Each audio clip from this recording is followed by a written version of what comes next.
Durant l'année 1968, dans le silence assourdissant de l'espace, un chef-d'œuvre cinématographique a vu le jour. Un voyage qui a redéfini les frontières de l'imagination. Le monde était en plein bouleversement et le cinéma s'apprêtait à vivre une révolution. En plein cœur de la guerre froide, alors que l'humanité regardait vers les étoiles, un homme, Stanley Kubrick, visionnaire et réalisateur sans compromis, s'associa à Arthur Clarke, un titan de la science-fiction, pour forger à eux deux une épopée qui allait transcender le temps. Ils cherchaient à créer un film qui servirait de miroir à notre propre existence, reflétant les vastes possibilités de notre avenir et les questions éternelles de notre place dans l'univers. Bonjour à tous, j'espère que vous allez bien et bienvenue dans ce nouvel épisode d'Histoire cachée. Aujourd'hui nous plongeons dans l'inconnu, derrière le rideau de la création de 2001, l'Odyssée de l'espace. Un film où chaque détail était une quête de perfection, chaque scène une innovation, et surtout chaque plan un véritable défi.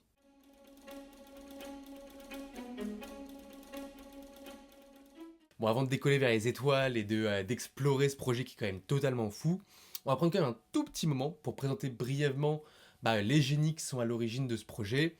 On commence bien sûr avec le génie numéro 1, dont vous avez déjà tous entendu parler au moins une fois, Stanley Kubrick. Grand réalisateur, génie du cinéma, son nom s'arrime avec des films emblématiques comme The Shining ou Barry Lyndon ou encore Orange Mécanique. Son but à lui dans la vie, repousser au maximum les frontières de la narration, avec comme réputation être un perfectionniste. Mais quand je vous dis perfectionniste, c'est pas le même mot que quand vous et moi on utilise en entretien en disant oui, mon pire défaut c'est être perfectionniste. Non. Pour vous dire, ce grand malade, sur le tournage de Shining, la scène avec Shelley Duvall qui monte les escaliers en hurlant un couteau à la main, elle a été tournée 127 fois. Pour l'actrice, ça équivaut à monter à pied l'Empire State Building. Ça vous va ? Génie numéro 2, c'est Arthur C. Clarke. Pour le coup, lui, c'est plus le créatif, tout simplement, c'est un écrivain qui s'est focus à fond sur le genre futuriste. Il a écrit beaucoup de romans de science-fiction qui ont quand même posé vachement les bases de pas mal de projets modernes.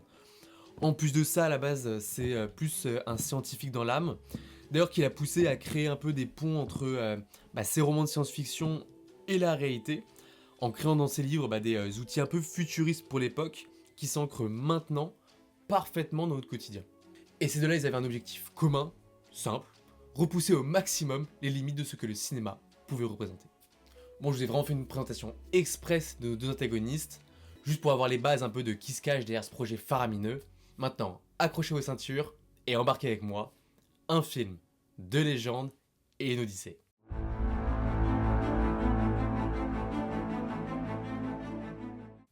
Imaginez-vous quand même en 1968, au tournant d'une époque où tout semblait possible, une période de rêves audacieux, d'ambitions démesurées, et où la science-fiction flirtait directement avec la réalité.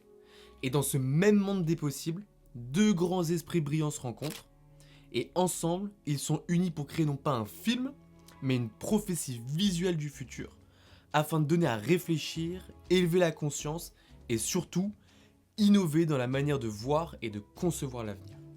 Faut savoir quand même que leur collaboration, c'est pas juste l'un sait faire du cinéma, l'autre sait faire un scénario, écrivons ensemble. Non. C'est un petit peu plus complexe que ça, c'est vraiment leur esprit imaginatif, plus leur souci extrême du détail, qui a travaillé sur tout le film, sur chaque aspect, que ce soit les vaisseaux spatiaux, les combinaisons, aussi la représentation de l'intelligence artificielle. Il n'y a vraiment rien qui était laissé au hasard, afin que tout soit crédible et visionnaire. Et je dis pas visionnaire comme ça au hasard, ils ont tellement bien anticipé les avancées technologiques que certaines créations dans le film en 1960 qui ressemblent étrangement à des outils que les astronautes utilisent actuellement. Donc coïncidence, je pense pas. De toute façon, pour le film, ils ont consulté des vrais astronautes, des ingénieurs, des scientifiques de la NASA, etc. pour être vraiment le plus pointu et réaliste possible. Mais avant d'entrer un peu dans les détails de pourquoi ce film c'est un pilier du cinéma, ce qui se cache derrière, etc., on va se faire un petit récap de quoi parle le film, tout simplement pour ceux qui l'auraient pas vu, ou pour ceux qui s'en rappelleraient pas forcément.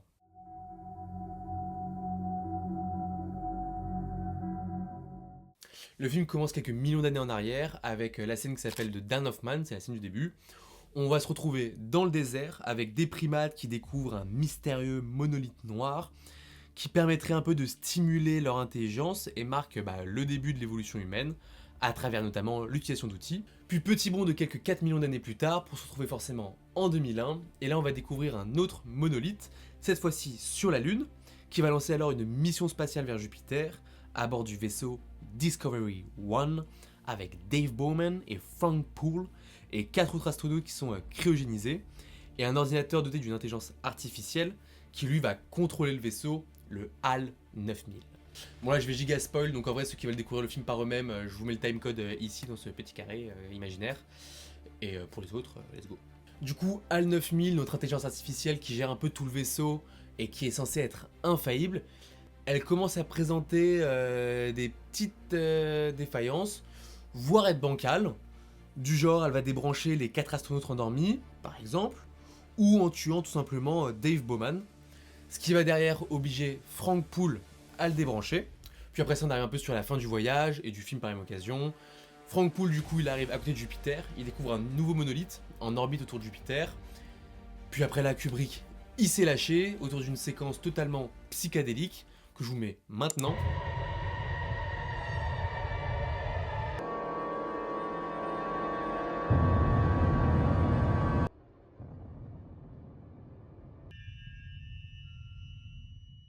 Donc boum, après ce passage, Franck il se finit dans une chambre un peu spéciale, un peu bizarre, style Louis XVI, Renaissance, je sais pas trop. On va le voir vieillir ultra rapidement. Puis le film se finit avec sa transformation en étoile enfant, flottant dans l'espace en direction de la Terre. Et c'est fini. Pour ceux qui n'avaient pas vu le film, j'imagine que comme vous, j'ai rien compris à la fin. En plus ça, moi ça m'a un peu agacé cette histoire d'étoile enfant, etc. Enfin j'ai rien pigé. Mais pas de panique, en faisant une petite recherche là pour la vidéo, j'ai trouvé une explication à cette fin que Stanley Kubrick donne lui-même lors d'une petite interview cachée. Donc je vous en parle un peu plus tard dans la vidéo, donc restez jusqu'à la fin, c'est bon pour watch time. Non, enfin bref, maintenant qu'on a les bases, qu'on connaît un peu toute l'histoire, etc., on peut se demander comment ils ont fait ces deux-là pour déjà imaginer tout ça et le mettre en place.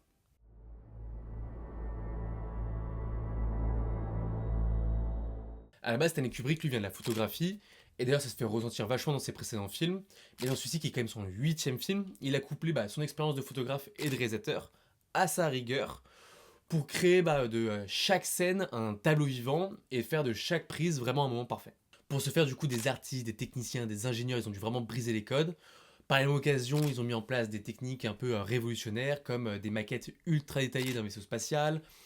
Ils ont tout simplement commandé aussi un objectif à la NASA. Cet objectif qui servait d'ailleurs à la base à photographier la face obscure de la Lune. Il a permis pour le film de prendre des images avec une faible profondeur de champ.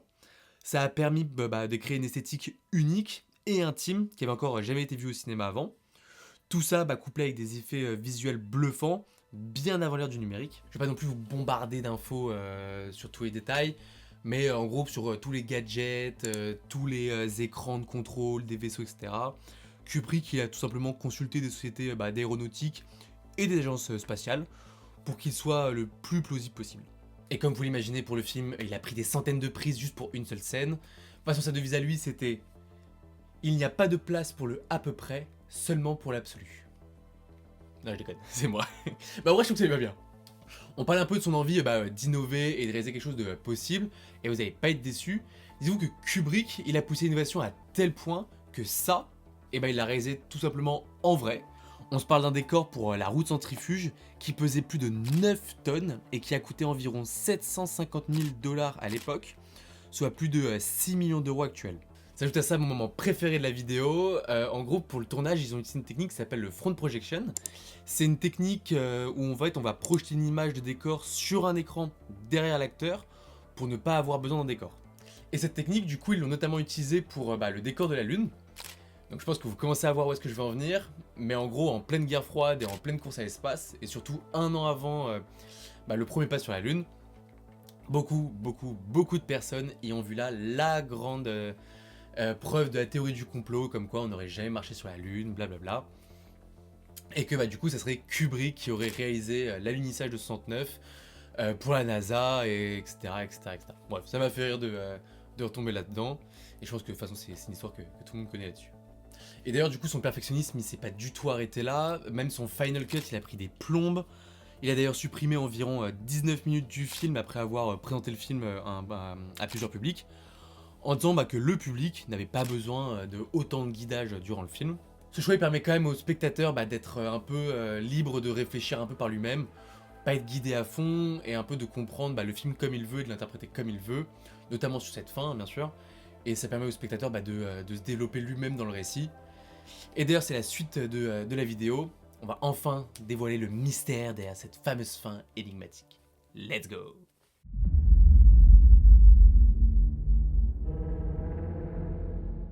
Du coup, comme je vous le disais juste avant, la fin du film, c'est le personnage principal qui se retrouve dans une pièce assez particulière où le temps passe plus vite, puis après est transformé en étoile enfant et renvoyé sur Terre.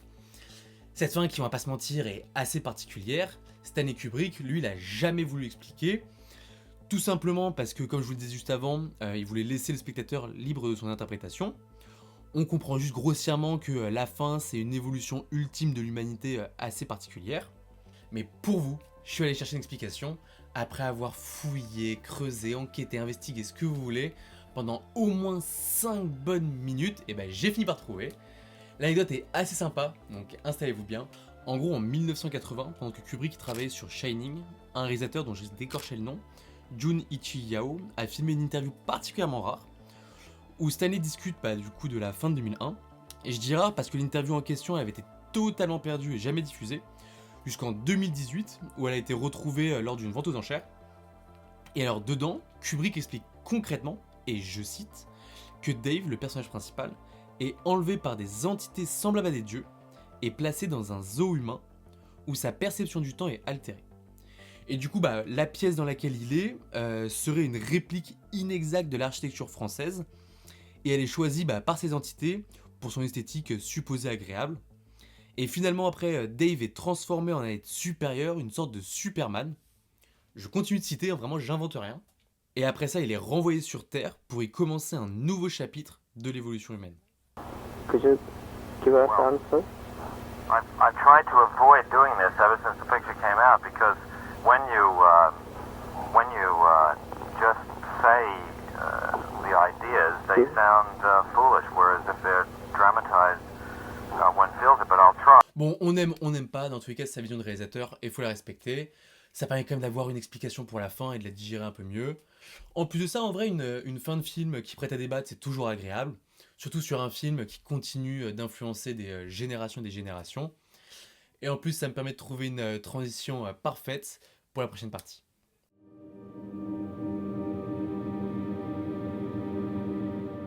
« 2001, l'Odyssée de l'espace ». C'est quand même un nom qu'on a tous déjà entendu quelque part. Qu'on ait vu le film ou pas, c'est un film qui est ancré. Ces quelques notes de musique, on les a déjà entendues quelque part forcément. Et cette image, on l'a tous déjà vue. Et il y a une raison pour ça, c'est parce qu'il a très bien fait son taf. Avec ce film, Kubrick, il a tout simplement installé une norme de la représentation de l'espace au cinéma. Et d'ailleurs, George Lucas avait dit dans une interview que si ce film n'avait pas existé, on n'aurait certainement jamais eu la saga Star Wars. Et on le voit dans plein de films, que ce soit entre les plans ou l'esthétisme du film, il y a plein de réals qui ont avoué l'avoir copié, comme Christopher Nolan ou Ridley Scott, qui ont avoué s'être directement inspirés du film pour concevoir le design de leur vaisseau. Nolan, lui, c'est quand même plus la représentation réaliste de l'espace aux questions philosophiques sur notre place dans l'univers, comme on le voit dans Interstellar, même si son robot TARS a également de grosses ressemblances avec HAL. Faut pas oublier quand même qu'on est en 1960, qu'on aborde des thèmes qui sont quand même plutôt avant-gardistes au cinéma, comme l'intelligence artificielle, la vie extraterrestre, l'évolution humaine également. Et tout ça en plus avec un discours quand même plutôt philosophique, c'est pas juste des bonhommes verts venus pour envahir le monde. D'ailleurs le film à l'époque était un énorme succès, c'est d'ailleurs le plus gros succès au box-office de Stanley Kubrick, avec 60 millions de dollars de recettes, pour un budget initial de 12 millions. Faut multiplier après par 10 si vous voulez l'équivalent en euros avec l'inflation actuelle. Non, ce film c'est vraiment un pilier du cinéma et de la culture cinématographique. Il est toujours dans les top 3 des films cultes à voir, sur Sens Critique il est 3ème. Juste derrière, en plus, Orange Mécanique, j'ai vu, un autre film de Kubrick. Et c'est quand même fou de voir que 60 ans plus tard, ça reste quand même des films qui sont pertinents et qui continuent de susciter autant d'engouement. D'ailleurs, je sais pas si vous l'avez vu, mais en 2020, ils ont trouvé un monolithe en plein désert de l'Utah aux États-Unis. On n'a jamais su vraiment d'où il venait, mais sûrement un hommage au film. Et pour ceux qui se demandaient, ils l'ont retiré depuis parce qu'il y a eu trop de personnes qui se sont perdues dans le désert et qui ont essayé de le retrouver. En parlant de se perdre, ça fait un petit moment que je vous ai avec moi là. J'ai encore jamais fait aussi long, je crois. Enfin, j'ai pas le timecode, mais je crois que ça fait un petit moment que je vous ai avec moi là.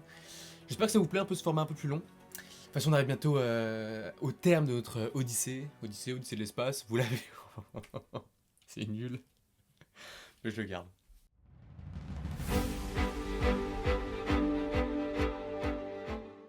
Tout ça pour dire que nos deux génies, Clark et Kubrick, nous ont fait un film qui marque d'un point de vue de l'histoire, mais également technique.